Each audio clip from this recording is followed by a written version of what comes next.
Hello दोस्तों, कैसे हैं आप सब। हमारी कहानियां देखने के लिए हमारे चैनल को सब्सक्राइब कीजिए और हाँ, बेल आइकॉन पर क्लिक करना मत भूलिएगा। बेटी 10 लाख रुपए महीना कमाती है। सुनीता अपने पति अमित के साथ रहा करती थी। बेटा कुशल इंजीनियर था और बेटी शिप्रा ने तो पढ़ लिख कर अपनी काबिलियत के दम पर सॉफ्टवेयर की कंपनी ही डाल दी थी और वो पूरे 10 लाख रुपए महीना कमाती थी। लेकिन ये बात कुशल और उसकी पत्नी को बिल्कुल भी अच्छी नहीं लगती थी। रोज की तरह आज भी सभी लोग डाइनिंग टेबल पर बैठकर खाना खा रहे थे। तभी शिप्रा बोली, पता है माँ, आज मेरी एक बहुत बड़े प्रोजेक्ट पर मीटिंग है। मुझे पूरा यकीन है कि वो कॉन्ट्रैक्ट हमारी कंपनी को मिलेगा। हाँ बेटा, हमें पूरा भरोसा है कि वो कॉन्ट्रैक्ट तुझे ही मिलेगा। आखिर तो इतनी मेहनत जो करती है, अब मेहनत करने वालों की जीत तो निश्चित है। वो तो ठीक है पिताजी, लेकिन अब हमें शिप्रा की शादी ब्याह की भी चिंता करनी चाहिए या नहीं? अरे अब उसकी भी उम्र हो रही है और लड़कियों की सही उम्र पर शादी हो जाए तो सही होता है। जी कुशल सही कह रहा है। कमाना वमाना तो ठीक है, लेकिन शादी ब्याह की भी अपने जीवन में इम्पोर्टेंस होती है। सब काम सही समय पर हो जाए तो ही अच्छा होता है। अब अगर हमारी शिप्रा सही समय पर शादी नहीं करेगी तो आगे चलकर कौन हमारी लड़की से शादी करेगा? अरे उसकी उम्र तो काफी बढ़ जाएगी ना। हाँ सुनीता, मुझे पता है। मैंने अपने कुछ दोस्तों से शिप्रा के लिए अच्छे रिश्ते की बात की है। अब शिप्रा इतनी काबिल है तो उतना काबिल लड़का भी तो मिलना चाहिए ना। अब ऐसा तो है नहीं कि मैं अपनी बेटी की शादी कहीं भी करवा दूं। कुशल की पत्नी मालती भी शिप्रा से बहुत जलती थी और जब वो अपने ससुर की बात सुनती है तो अपने ससुर को झट से जवाब देती है, वो तो ठीक है पिताजी, लेकिन अब काबिल लड़का ढूंढने के चक्कर में कहीं ऐसा ना हो कि कोई लड़का ही ना मिले। वैसे भी आजकल तो ऐसा लगता है जैसे लड़कों का अकाल पड़ गया इस धरती पर। तुम बिना फालतू की बातें करती हो बहू। मुझे पता है मेरी बेटी को बहुत अच्छा लड़का मिलेगा।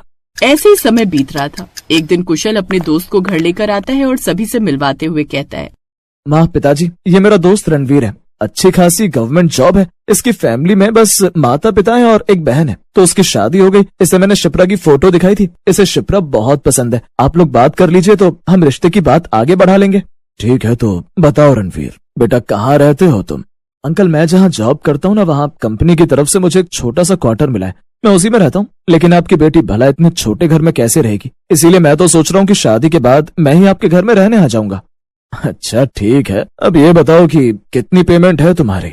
वैसे तो अंकल मेरी पेमेंट 20,000 है, लेकिन पेमेंट से क्या ही लेना देना। अब 10 लाख रुपए महीना कमाने वाली लड़की से अगर मैं शादी करूंगा तो इतनी छोटी नौकरी थोड़ी करूंगा। मैं तो सोच रहा हूँ कि मैं नौकरी छोड़ दूंगा और शिप्रा के साथ उसके बिजनेस को ज्वाइन कर लूंगा। अजी लड़का सही तो कह रहा है। भला शिप्रा के साथ शादी करने के बाद उसे 20,000 की नौकरी करने की क्या जरूरत है? वैसे भी हमारी बेटी महीने का 10 लाख रुपए कमाती है। पीछे खड़ी शिप्रा ये सब बातें सुन रही थी। तभी वो सामने आई और बोली, इसका मतलब है कि आपको एक ऐसी पत्नी चाहिए जो आपकी जिम्मेदारी उठा सके। आई एम सॉरी, लेकिन मुझे एक ऐसा पति चाहिए जो मेरी जिम्मेदारी उठा सके और मुझ पर डिपेंड न रहे। इसलिए मैं आपसे शादी नहीं कर सकती। ठीक है शिप्रा, तो मैं जा रहा हूँ। लेकिन कोई भी लड़का जो तुमसे कम कमाता होगा वो तुम्हारे पैसों के लिए तुमसे शादी करेगा, और जो तुमसे ज्यादा कमाता होगा वो तुम्हें घमंडी समझकर तुमसे शादी नहीं करेगा। याद रखना मेरी बात। रणवीर ऐसा कहकर चला जाता है। तब कुशल कहता है, ये क्या शिप्रा, तुमने सब कुछ बिगाड़ दिया। कितनी मुश्किल से तैयार किया था मैंने उसे, और रणवीर सच कह रहा था। आखिर तुम्हें इतना खुददार, मेहनती और अमीर लड़का मिलेगा कहाँ से? कुशल भैया, इसका ये तो मतलब नहीं कि मैं एक ऐसे लड़के से शादी कर लूं जिसकी कोई सेल्फ रिस्पेक्ट ही नहीं हो। अरे जिसकी खुद की सेल्फ रिस्पेक्ट नहीं, भला मैं उसके साथ जीवन में खुश कैसे रहूंगी? इससे तो बेहतर है कि मैं अकेली ही रहूं। वैसे भी खुद कमाती हूँ, किसी पर बोझ तो नहीं हूँ। और अगर आप लोगों को मैं इस घर में बोझ लग रही हूँ तो आप बता दीजिए, मैं ये घर छोड़कर भी चली जाऊंगी और अकेले जीवन गुजार लूंगी।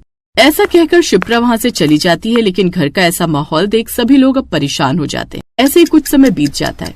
एक दिन मालती की तबीयत बहुत ज्यादा खराब हो जाती है। उसे अस्पताल में भर्ती कराया जाता है। डॉक्टर कहता है, देखिए इनकी हालत गंभीर है, इनका ऑपरेशन करना पड़ेगा और काफी खर्चा आएगा।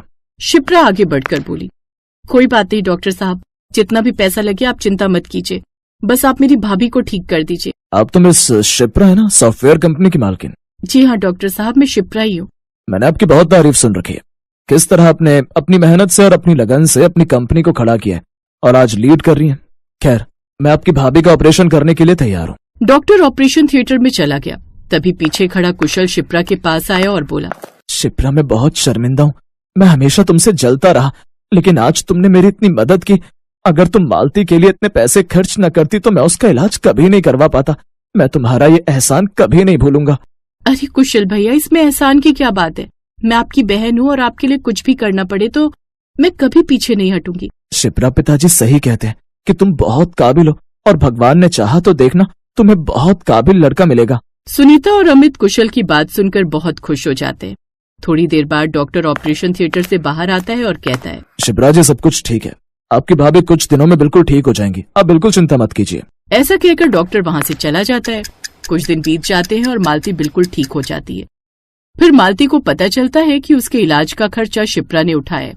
तो मालती शिप्रा से कहती है, शिप्रा दीदी, मैंने हमेशा आपको 10 लाख रुपए महीने कमाने का ताना मारा, आपको घमंडी और बुरा समझा, लेकिन आप इतनी अच्छी हैं कि आपने जरूरत पर हमारी इतनी मदद की। मुझे माफ कर दीजिए शिप्रा दीदी। कोई बात नहीं भाभी, मुझे आपकी किसी बात का बुरा नहीं लगता। अब डॉक्टर साहब वहाँ आते हैं और डिस्चार्ज लेटर बनाकर मालती को दे देते हैं और शिप्रा से कहते हैं, शिप्रा, मुझे 2 मिनट तुमसे बात करनी है, क्या मेरे साथ बाहर आओगी? शिप्रा डॉक्टर के साथ बाहर आती है तो डॉक्टर साहब शिप्रा को प्रपोज करते हुए कहते हैं, शिप्रा, मैंने तुम्हारी बहुत तारीफ सुनी है और अब तो अपनी आंखों से देख भी लिया है। मुझे मेरे जीवन में तुम जैसी काबिल लड़की की जरूरत है। क्या तुम मुझसे शादी करोगी? क्यों नहीं डॉक्टर सुशील, मैंने भी आपके बारे में बहुत सुना है कि किस तरह से मेहनत करके आप इतने काबिल डॉक्टर बने और आप कितने खुददार हैं।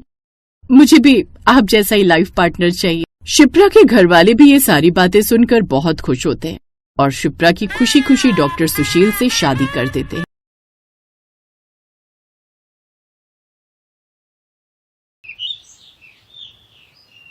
वैसे तो बहन जी, हमारे घर में किसी चीज की कोई कमी नहीं है। धीरज की नौकरी भी अच्छी है, 1.5 लाख रुपए महीने की तनख्वाह आ जाती है। बाकी हमारे गांव में भी जमीनें पड़ी हुई हैं। पापा, जमीन से याद आया, आपने वो 2.5 करोड़ की डील कर ली जो अंकल ने बताया था, एक सौदा। अरे बेटा, बस अब मैंने कुछ समय के लिए सारे काम एक साइड कर दिए हैं। अब तो तेरी शादी के बाद ही गांव जाऊंगा। पहले तेरी शादी जरूरी है क्योंकि मेरे काम है लंबे।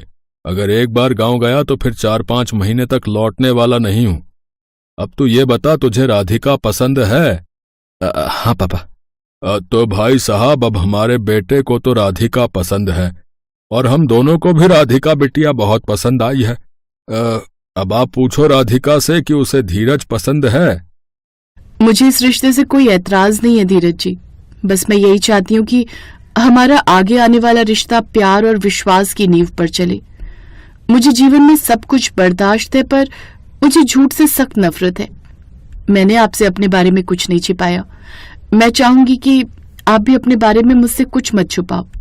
राधिका, मैं वादा करता हूँ मैं तुमसे कभी झूठ नहीं बोलूंगा। राधिका और धीरज की शादी की बात पक्की हो जाती है। राधिका एक पढ़ी लिखी ऑफिस में जॉब करने वाली लड़की थी। शादी के बाद उसे लगा था कि अब शायद उसे नौकरी न करनी पड़े, क्योंकि जहाँ तक उसे बताया गया था उसके ससुराल वाले अच्छे पैसे वाले थे। पर राधिका को शादी के बाद अपने ससुराल वाले कुछ अजीब बर्ताव करते हुए दिखाई दिए। धीरज जी, आपने अपने ऑफिस से कितने दिन की छुट्टियां ली थी? आपका ऑफिस कब से है? क्यों, बोर हो गई हो क्या मेरे साथ सारा दिन रहने से? नहीं नहीं, ऐसी कोई बात नहीं है, मैं तो बस ऐसे ही पूछ रही थी। अरे बहू, वो जो कल सुमित्रा जी लिफाफा दे गई थी उसमें कितना शगुन था? 1100 रुपए थे मम्मी जी। अच्छा, जरा देना तो, मैं अपना बटुआ पता नहीं कहाँ रखकर भूल गई हूँ। तुम्हारे बाबूजी भी घर पर नहीं है। जी, ये लीजिए। राधिका की सास ने रोजाना ऐसे ही बहाने बनाकर धीरे धीरे करके सारे आए हुए शगुन के लिफाफे ले लिए थे। राधिका को ये सब अजीब भी लग रहा था। शादी को 2 महीने होने वाले थे, पर आज तक उसने अपने ससुर को कभी गांव जाने की बात करते नहीं देखा था और धीरज भी ऑफिस जाने का नाम तक नहीं ले रहा था। राधिका को अपने पर्सनल खर्चों की जरूरत आई। उसने धीरज से कुछ पैसे मांगे। धीरज जी, मुझे थोड़े पैसे चाहिए, बाजार से कुछ जरूरी सामान लाना है। राधिका, सॉरी, मेरे पास पैसे बिल्कुल खत्म हो गए, तुम माँ बाबूजी से मांग लो। ओके। राधिका अपनी सास से कुछ पैसे मांगती है। अरे बहू, मैंने तुम्हें बताया तो, मेरा बटुआ पिछले कुछ दिनों से मिल नहीं रहा। मैं तो खुद तुमसे पैसे मांग रही थी, वरना मैं अपनी बहू से पैसे मांगने वाली थोड़ी थी। बाबूजी, आपके पास कुछ कैश होगा या मेरे अकाउंट में दे दीजिए, मैं कैश निकाल लूंगी। अरे बहू, धीरज की शादी में बहुत खर्चा हो गया, कैश तो 1 रुपया भी नहीं है और अकाउंट में आने हैं। जमीन बिकने को लगा रखी है। राधिका को कुछ समझ नहीं आ रहा था कि ये सब आखिर हो क्या रहा है। घर में किसी के पास भी पैसे नहीं है। राधिका के अकाउंट में कुछ पैसे रखे थे। वो शाम को कुछ देर के लिए बाजार निकल गई। थोड़ी बहुत खरीदारी करके वो दुकानदार को पैसे कटवाने लगी तो वो चौंक गई। भैया, मैंने तो बस ये शैम्पू और पेस्ट वगैरह ही लिए हैं। आपने गलत बिल जोड़ दिया है शायद। गलत नहीं बहन जी, बिल्कुल सही जोड़ा है। आप धीरज की पत्नी हो ना, सुदर्शन जी की बहू। जी तो आपके ससुर और पति ने तो मेरी दुकान पर आना ही छोड़ दिया है। मेरा फोन भी नहीं उठाते। 5,000 का उधार है कई महीनों से, देकर ही नहीं जाते। अब कायदे से देखा जाए तो आप भी अब उनके घर की ही सदस्य हो। तो 5 मेरे पिछले और अभी के 600 रुपए। भैया, मुझे शाम तक का टाइम दो, मैं आपके सारे पैसे लौटा जाऊंगी। मैडम जी, ऐसा हर उधार लेने वाला कहकर जाता है पर लौटाता नहीं है। अब हमारे पास इतना समय नहीं है कि हम उधार लेने के पीछे भागें। आप मुझे अभी सारा हिसाब करके जाओ। ठीक है भैया, मैं अभी देती हूँ आपको। मम्मी पापा से मांगना ठीक नहीं रहेगा, मयंक से पूछती हूँ। राधिका ने अपने छोटे भाई मयंक से बात की। मयंक की भी अभी नई नई नौकरी लगी थी। उसने तुरंत अपनी बहन के अकाउंट में 10,000 रुपए डाल दिए। राधिका ने दुकानदार का उधार चुकाया और गुस्से में घर आई, पर घर का तो नजारा ही बदला हुआ था। सामने बिस्तर पर धीरज पैर पर प्लास्टर बांधे लेटा हुआ था। बहू कहाँ रह गई थी? ये देखो क्या हो गया। हमारे धीरज के पैर की हड्डी टूट गई। डॉक्टर ने 4 महीने का आराम बोला है।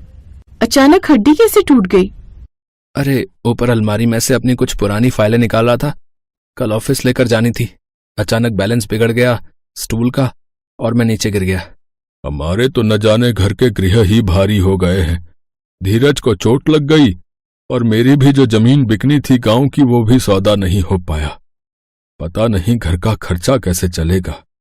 बहू, अगर बुरा ना मानो तो आज मैं एक बात कहूँ। जैसे तुम पहले नौकरी करती थी, क्या तुम वैसे अब भी नौकरी कर सकती हो? अच्छा तो नहीं लग रहा कि बहू कमाए और हम खाएं, पर मजबूरी है बहू।